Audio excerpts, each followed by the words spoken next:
बिस्मिल्लाहिर्रहमानिर्रहीम। अस्सलाम वालेकुम। तीसरी क्लास में आप तमाम को खुशामदीद। हम मज़ीद आगे बढ़ते हैं, लेकिन इससे पहले मैं ये उम्मीद रखूँगा कि आपने पहली दो क्लासेस गौर से सुनी होंगी और देखी होंगी। उम्मीद है आपको समझ भी आ गया होगा, लेकिन फ़ीडबैक ज़रूर दिया करें कि आपको अगर कोई परेशानी हुई या समझ नहीं आया, या अगर समझ भी आ गया है उसके बारे में बताएं ज़रूर कि सर ये हमें समझ आ गया। तो मैं उम्मीद रखूँगा आप अपना फ़ीडबैक देते रहेंगे। आगे बढ़ते हैं। स्टार्ट मेन्यू में जब हम स्टार्ट करते हैं तो इस तरह की स्क्रीन पहले भी आपके सामने आ चुकी है। मज़ीद इसको देख लेते हैं।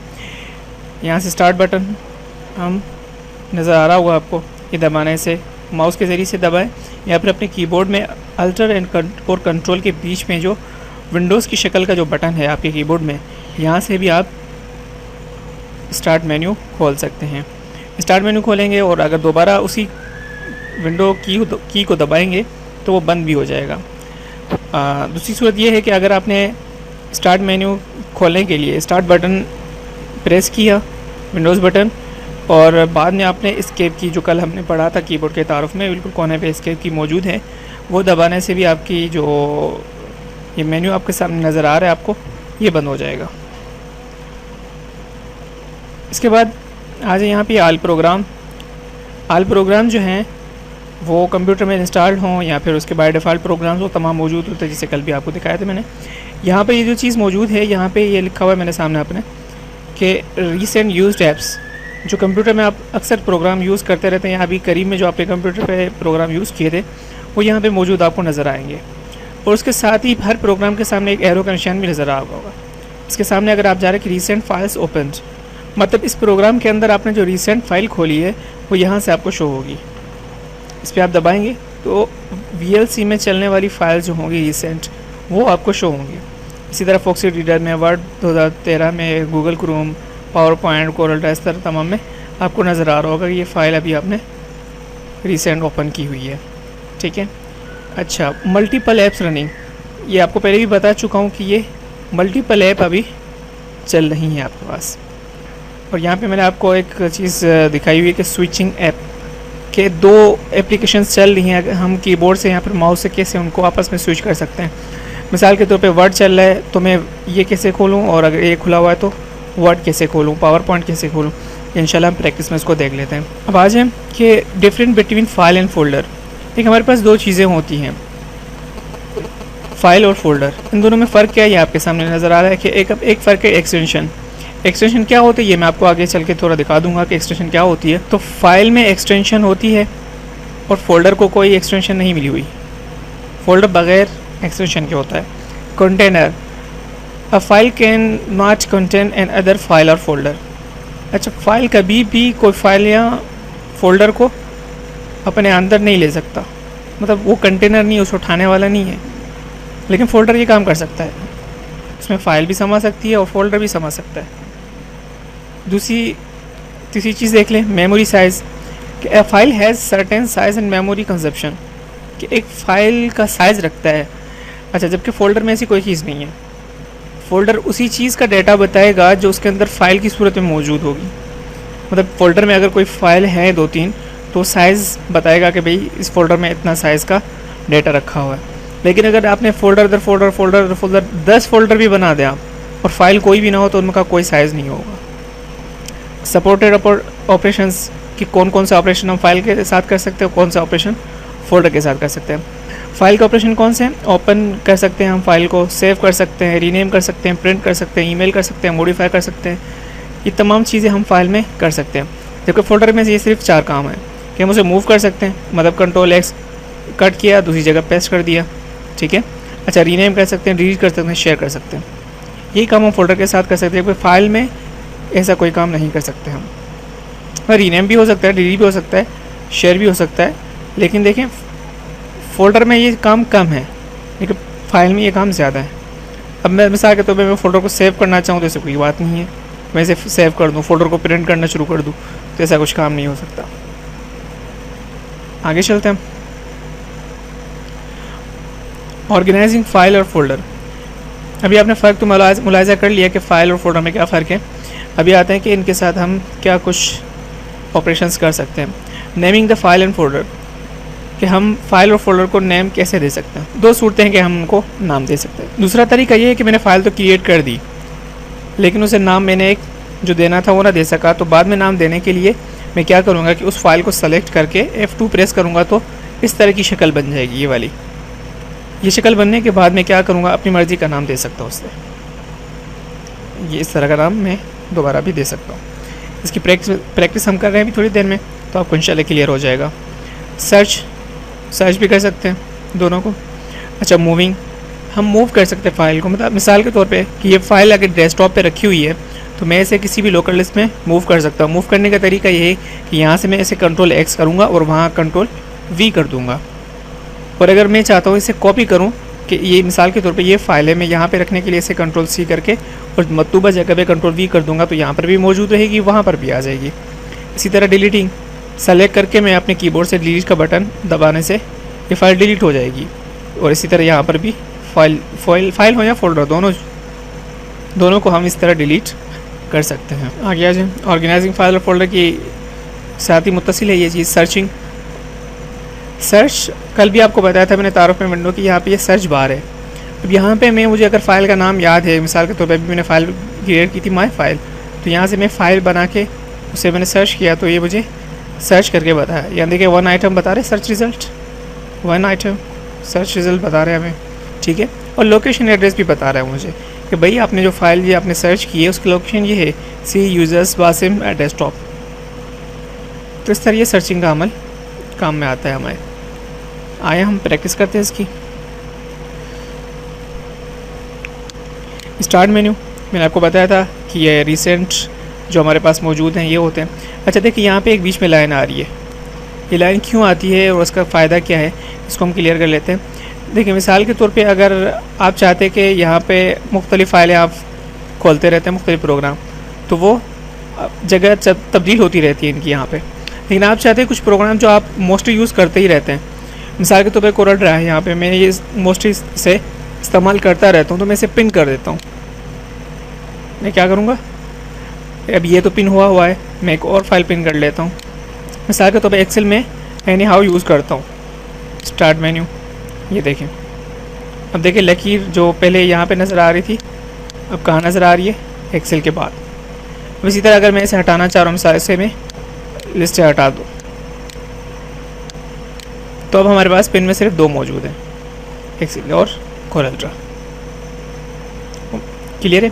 अच्छा, दूसरी बात मैंने आपको ये बताई थी कि यहाँ पे जो ये तो रिसेंट प्रोग्राम है, लेकिन ये जो एरो के निशान नज़र आ रहे हैं ये रिसेंट ओपन फाइल हैं जो उस प्रोग्राम में फ़ाइल खोली गई हैं, वो गूगल क्रोम में यहाँ पे आपको नज़र आ रही हैं कि ये चीज़ें थी जो मैंने रिसेंटली ओपन की हैं। देखें वर्ड में, पावर पॉइंट में, नोटपैड में। फ़ाइल खोलने का एक और तरीका भी है कि अगर आपको फ़ाइल मौजूद है, फ़ाइल यहाँ पे इंस्टॉल्ड है, मिसाल माइक्रोसॉफ्ट ऑफिस में से मुझे वर्ड खोलना है, यहाँ से मैंने वर्ड प्रेस किया तो वर्ड खुल गया मेरे सामने, ठीक है।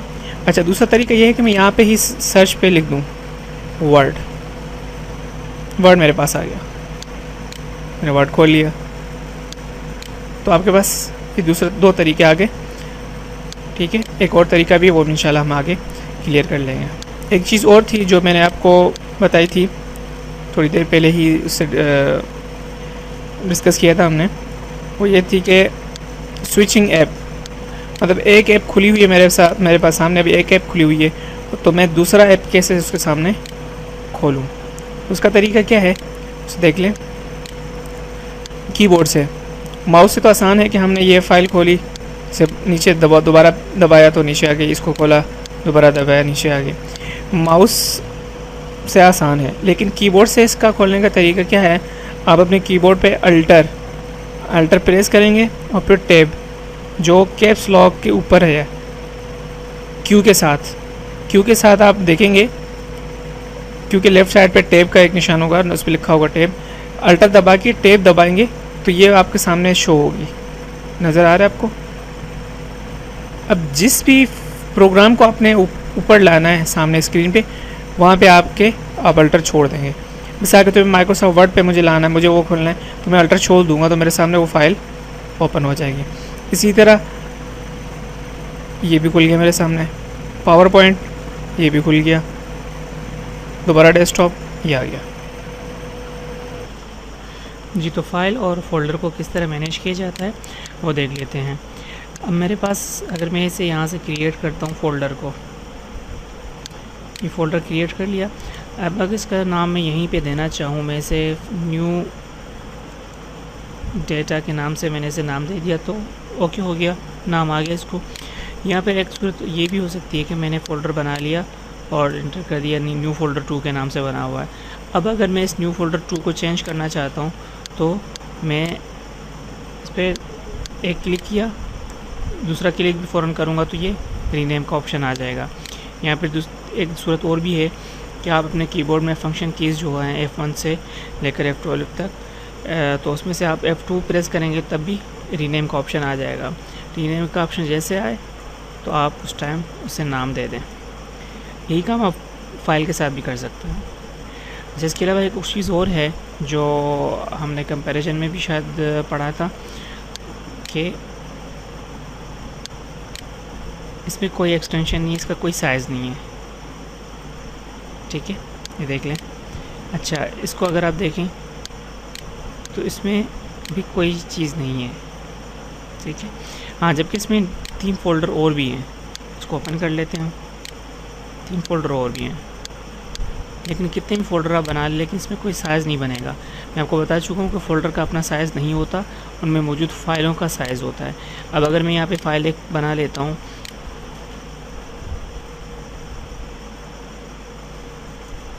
मैंने फ़ाइल बना ली यहाँ पे और उसमें कुछ डेटा भी लिख लेता हूँ ताकि पता चले कि इसमें कितना डेटा किस साइज़ का आता है, वो मैं आपको दिखा दूँ।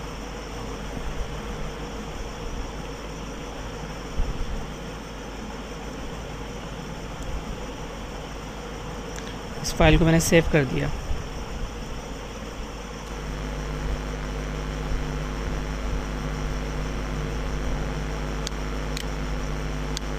अब आ जाते हैं वापस। अब अगर मैं इसको प्रॉपर्टीज़ में इसकी चेक करता हूँ तो देखें कितना डेटा, 11 KB।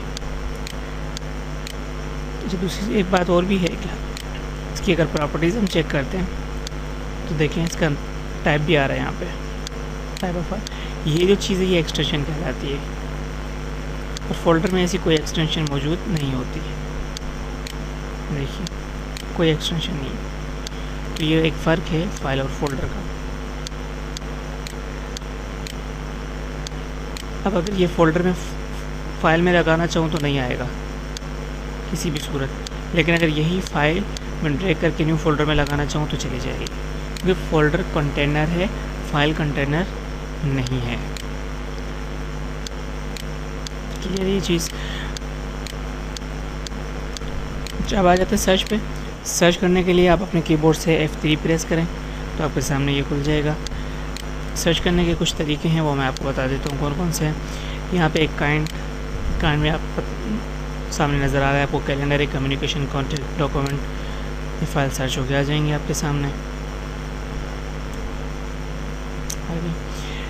अच्छा, यहाँ पे डेट मॉडिफाइड क्या, डेट मॉडिफाइड ये है कि कोई फ़ाइल आपने बनाई है किस तारीख को, तो वो उस डेट मॉडिफाई के हिसाब से सर्च करेगा, ठीक है। अब मिसाल अगर मैं क्लिक करता हूँ तो मुझसे कुछ सजेशन भी दे रहा है कि काफ़ी लंबे अरसे बाद, या फिर 1 साल पहले, या 1 महीना कबल, या लास्ट वीक, या फिर इस वीक से भी पहले, यस्टरडे, ये कुछ सजेशंस हैं।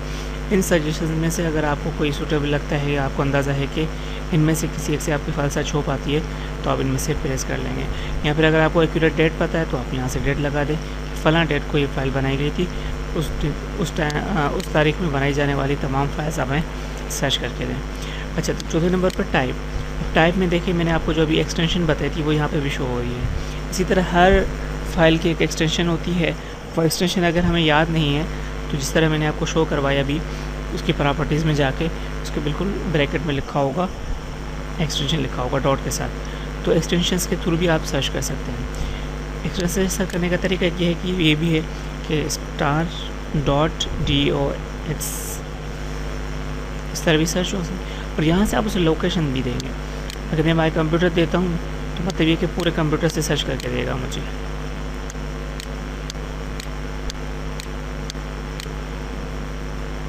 ठीक है।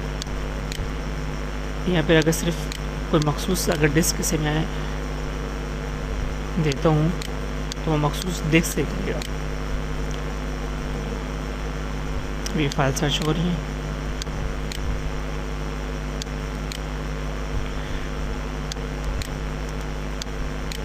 लोकल डिस्क ई किया और यहाँ से मैं कुछ सर्च कर रहा हूँ तो कर सकता हूँ। उसके बाद है साइज़ में क्या होता है, साइज़ में ये है कि आपको अंदाज़ा है कि मेरी फ़ाइल जो गुम हुई है उसका साइज़ 1 KB से लेकर 100 KB से लेकर 1 MB तक है, आपको अंदाज़ा है। तो इस साइज़ की जितनी भी फाइल होंगी वो आपको सर्च होकर मिलेंगी। ये जो भी आपको मालूम हो, जो भी अंदाज़ा हो आपको कि मेरी इस फ़ाइल का जो साइज़ है वो इतना हो सकता है, तो उस हिसाब से आप अपनी फ़ाइल को साइज़ के हिसाब से भी सर्च कर सकते हैं। अगर आपको डेट का पता है तो डेट के थ्रू भी आप पता कर सकते हैं। इस तरह और भी चीज़ें जो मैंने आपको बता चुका हूँ। तो सर्च में आप ये बातें उम्मीद है कि समझ गए होंगे। मज़ीद वीडियोज़ के लिए इंशाल्लाह कल हाज़िर होंगे। अपना ख्याल रखिएगा।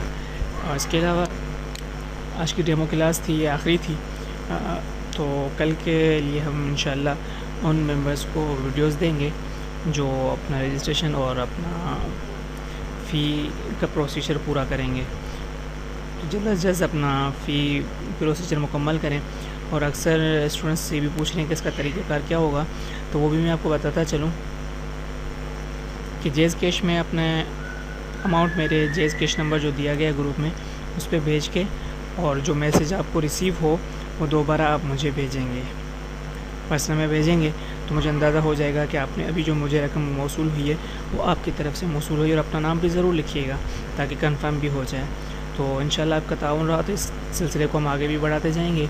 और जो स्टूडेंट्स इनरोल होंगे उन्हीं स्टूडेंट्स को हम एक अलग ग्रुप बना रहे हैं जिसमें ट्रिक्स एंड टिप्स के नाम से, उसमें इंशाल्लाह फ्री वीडियोस मुख्तलिफ़ ट्रिक्स होती हैं जो वक्त हम वीडियोस बनाते रहते हैं, वो उनको फ्री ऑफ कॉस्ट दी जाएंगी इंशाल्लाह।